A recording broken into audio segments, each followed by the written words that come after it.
Hey there, I'm Savannah with Southeast Tombstone Restoration.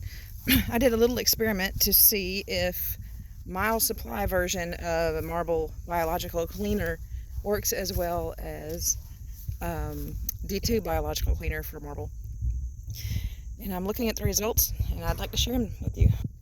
So this is Camellia Warnock and Mini Warnock. And one of these was cleaned with D2 and one was cleaned with Miles Supplies cleaner. Both of them died May of 1904. She died May 3rd, and this one died May 10th. The stones were put up probably at the same time. Let's give you a close-up. You can still see a lot of staining on it. This is Camellia's.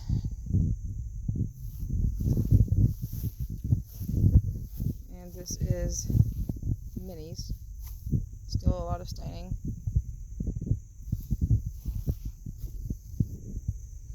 These were both cleaned the exact same way too. A lot of brown staining on this one. There's not on the other one. Look at the back of Mini stone.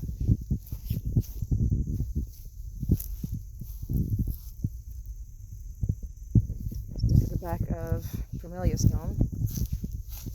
So it looks like they both have about the same amount of the black,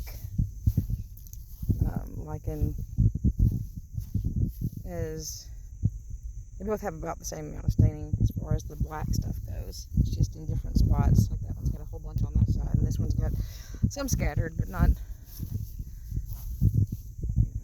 Neither one of them are terrible, especially considering this was the first cleaning. This one doesn't have very much of this brown streaky staining. You see this?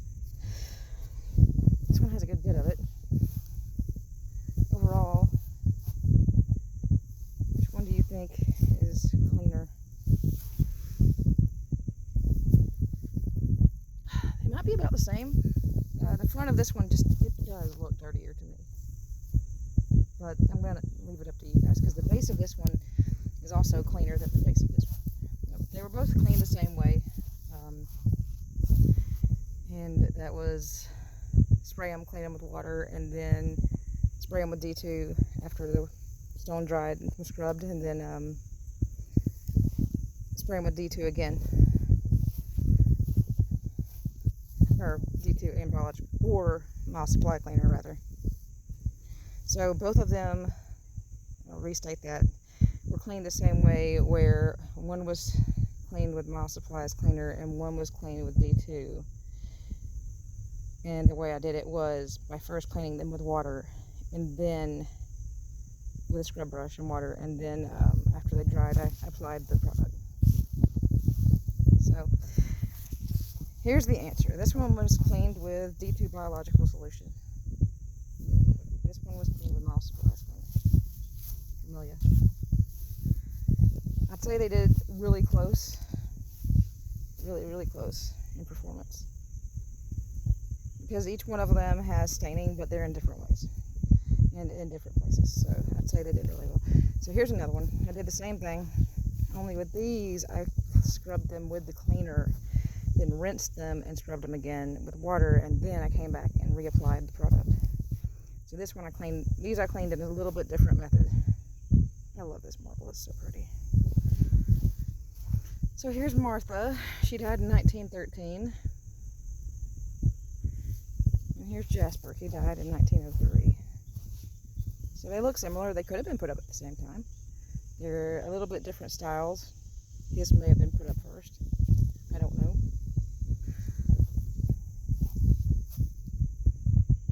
This one has a lot of the yellow stuff and the dark black stuff. Lichens are really hard to remove. So the black always takes several applications. Here's Martha.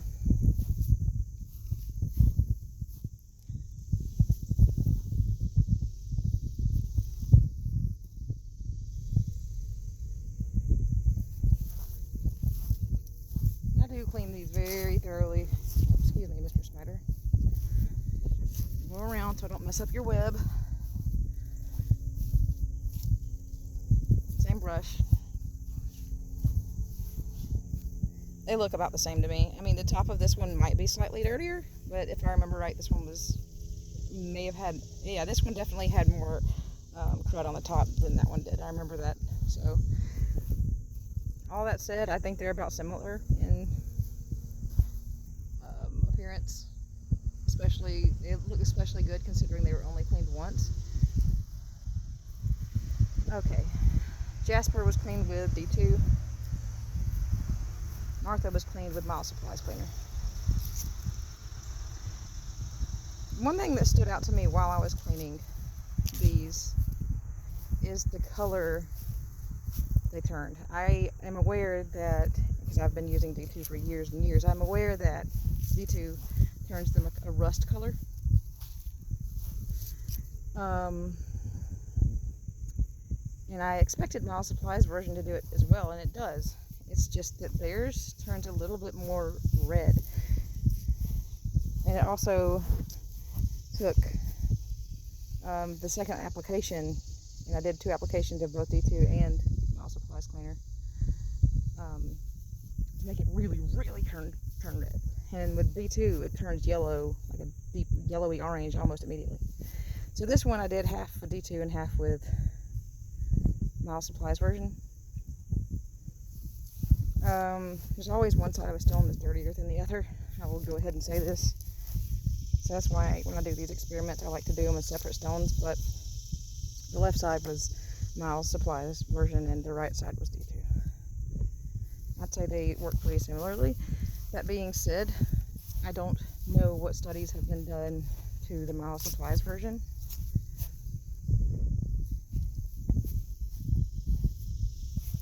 However, they are both considered biological cleaners. They remove biological growth and they work with the elements to continue cleaning the stone after you walk away. So I think they did pretty well. Just for the fun of it, I'll show you one that I cleaned with just D2, the whole stone D2. And I also cleaned the coping, this whole block. This was just one cleaning with D2, and I will see about inserting the before pictures so you can see them. D2 and coping. Hands and knees, scrubbed it, all of it. And the way I did it was D2, scrub, rinse, D2. It was so good. I think it just needs one more application and this thing will be sparkly. D2. Granite cleaner on these. I don't. Wow, it's actually, the granite cleaner seems to have continued working because these actually had some staining when I left. The granite cleaner I use is not biological. And granite cleaner. I did these really quickly, so I have to clean them again. Alright, well, I hope you enjoyed my little experiment, and hopefully I'll be doing more in the future. The next step for this particular cemetery is to reset the headstones that I just showed you. Normally I would reset the headstones before cleaning, and I always advocate against cleaning a stone that is leaning. And I will remind you again, please don't reset stones that are leaning, because they can and do and have fallen on people, and if not killing you, can do serious damage. So if the stone is leaning, please. Here's an example actually. This one right here is said to have fallen on a child decades ago and it's leaning. So that's why we're resetting this one in particular, because it's bad memories, you know. And it's awful tall for being this thin. So I won't say it's the safest design. But this one, I did clean the front, but I just sprayed the back. I don't even stand behind a stone like this. It's not gonna just hop off its place and fall over and hit me out of nowhere. but you have friends, you have family that care about you. Don't risk your safety by cleaning a headstone that's it's going to be here for a long time. If it falls, it's still going to be here for a long time. You know, it's not, cleanliness isn't worth your health and your life. So if a stone like this is leaning and you really want to clean it, just spray it and leave. I don't feel safe cleaning them like this. In fact, when I do date of death inscriptions on granite, I'll show you this one back here. We're resetting this one for safety also. Like if I were called to do a date of death inscription on this one, which it won't need one because both of the individuals have passed, I would tell the customer I cannot do it until the stone is reset. It's leaning forward, and I have to be right here in front of it, and I don't do it. Keep in mind, I'm a professional or a specialist when it comes to resetting and cleaning and engraving, and if the specialist won't do it, that means the volunteer should not either. So please always keep that in mind. I'm going to drive it into the ground. I'm going to say it over and over, but don't work on, clean on, don't scrub, don't touch, don't handle, don't move, don't let your children around any headstones that are leaning, especially children. They don't know better. They might try to climb on it or something and fall over on their sibling or you or themselves. Please just be careful, especially with kids in the cemetery. My 2-year-old isn't allowed to touch headstones at all. He'll walk across coping and stuff, but I don't let him touch headstones. So please stay safe out there. Stay hydrated if it's summertime. Stay hydrated if it's winter time. And be healthy and safe. And have a good day. Thanks.